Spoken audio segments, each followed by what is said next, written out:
Hello friends, જલપાની રસોઈમાં આપનું સ્વાગત છે। બજાર કરતાં ઓછા ભાવે અને એકદમ બજારમાં મળે તેવી ફ્રેન્ચ ફ્રાઈઝ આજે ઘરે બનાવવાના છીએ। તો વિડીયોને એન્ડ સુધી જોતા રહેજો અને વિડીયો ગમ્યો હોય તો લાઈક શેર સબસ્ક્રાઈબ કરી દેજો। તો શરૂ કરીએ આજની રેસિપી। તો અહીંયા મેં 2 મોટા બટેકા લઈ લીધેલા છે। તો આવી રીતે મોટી સાઈઝના બટેકા હોય તેવા જ આપણે લેવાના। હવે આપણે એની છાલને ઉતારી દેવાની છે। તો આપણે એને છોલી દઈશું। તો બટાકાને સારી રીતે છોલી દેવાના છે। તો બિલકુલ બજારમાં જે ભાવે મળે છે એના કરતાં એકદમ ઓછા ભાવે તમે ઘરે સારી એવી ફ્રેન્ચ ફ્રાઈઝ બનાવી શકો છો અને ઘરની ફ્રેન્ચ ફ્રાઈઝ ખાવાની મજા આવે છે અને ક્રિસ્પી બનશે। તો અહીંયા મેં બંને બટાકાને છોલી દીધેલા છે। હવે એના પછી આપણે એને ફ્રેન્ચ ફ્રાઈઝમાં શેપમાં કટ કરવાનું છે। તો એની માટે બટેકાનો જે આગળને પાછળનો ભાગ છે એને કટ કરી દેવાનો અને એને ચોરસ શેપ આપી દેવાનો છે અને આવી રીતે એના પછી 2 ભાગ કરીને લાંબી લાંબી સ્લાઈસ કાપી દેવાની છે બટેકાની।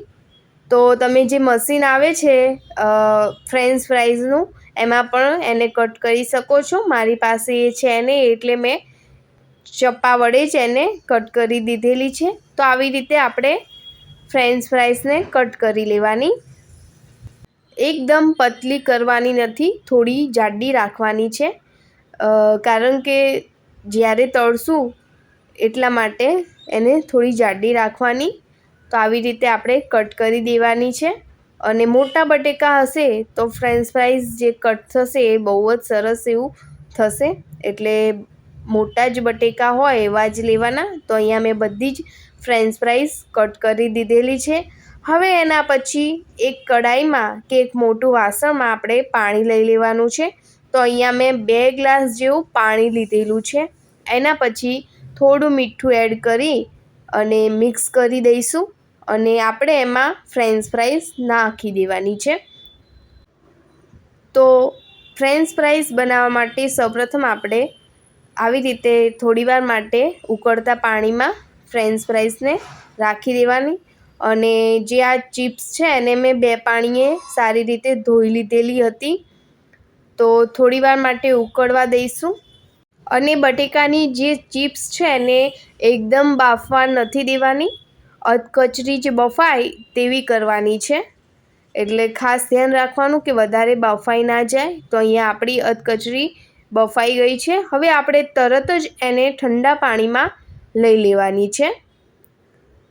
તો આપણે બધી જ જે બટેકાની ચિપ્સ છે એને ઠંડા પાણીમાં એડ કરી દઈશું અને પછી ઠંડા પાણીમાંથી કાઢી એક આવું કપડું લઈ અને એની ઉપર તેને સૂકાવા માટે મૂકી દેવાની છે, એકદમ કોરી કરી દેવાની છે। તો મેં અહીંયા ફ્રેન્ચ ફ્રાઈઝ બનાવવા માટે કોર્નફ્લોરનો યુઝ કર્યો નથી। તો તમે ઉપવાસમાં પણ આ ખાઈ શકો છો। હવે આપણે એ કોરી થાય ત્યાં સુધીમાં મસાલો બનાવી દઈએ।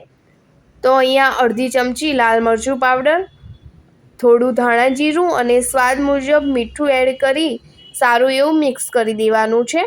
તો આ મસાલો ફ્રેન્ચ ફ્રાઈઝ ઉપર બહુ જ સરસ લાગશે। તમે આની જગ્યાએ ચાટ મસાલો પણ યુઝ કરી શકો છો। તો એકદમ કોરી થઈ ગઈ છે આપણી બટેકાની ચિપ્સ। એના પછી એક કડાઈમાં તેલ ગરમ કરવા મૂકી દઈશું। તો તેલ સારું એવું આવી જાય એ પછી ફ્રેન્ચ ફ્રાઈઝને તળવા માટે લઈ લેવાની છે। તો આપણે ફ્રેન્ચ ફ્રાઈઝને તળી લેવાની છે પણ એને એકદમ તળવાની નથી, થોડી અધકચરી જ તળી દેવાની છે। પહેલાં આપણે બધી જ ફ્રેન્ચ ફ્રાઈઝને અધકચરી તળી દઈશું। તો બજાર કરતાં એકદમ ઓછા ભાવે તમે ઘરે જ ફ્રેન્ચ ફ્રાઈઝ બનાવી શકો છો અને એકદમ ક્રિસ્પી બને છે। તો રેસિપીને જરૂરથી ટ્રાય કરજો। તો જો મારો વિડીયો તમને ગમતો હોય તો લાઈક, શેર અને સબસ્ક્રાઈબ કરવાનું ના ભૂલતા। અવનવી તમને રેસિપી મળતી રહેશે। તો અહીંયા મેં બધી જ ફ્રેન્ચ ફ્રાઈઝ તળી લીધી છે। હવે એના પછી ફરીથી આપણે ફ્રેન્ચ ફ્રાઈઝને તળવાની છે। તો ફરીથી મેં તળવા માટે મૂકી દીધી હતી અને ક્રિસ્પી ઉપરનું પડ થાય ત્યાં સુધી તળવાની છે। તો અહીંયા કોર્નફ્લોરનો યુઝ નથી કર્યો તો પણ જે ફ્રેન્ચ ફ્રાઈઝ છે એ ક્રિસ્પી બને છે. તો અહીંયા બધી જ ફ્રેન્ચ ફ્રાઈઝને તળી લેવાની છે અને ઉપવાસમાં પણ ખાઈ શકાય છે.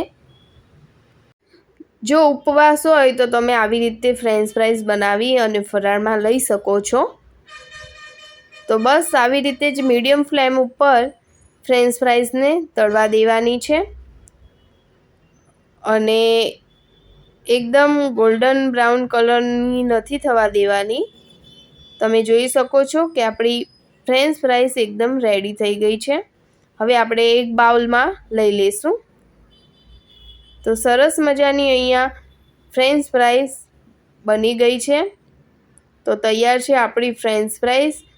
એના પછી ઉપરથી જે આપણે મસાલો રેડી કરીને રાખ્યો હતો એ એડ કરી દઈશું અને હલાવી દેવાનો છે.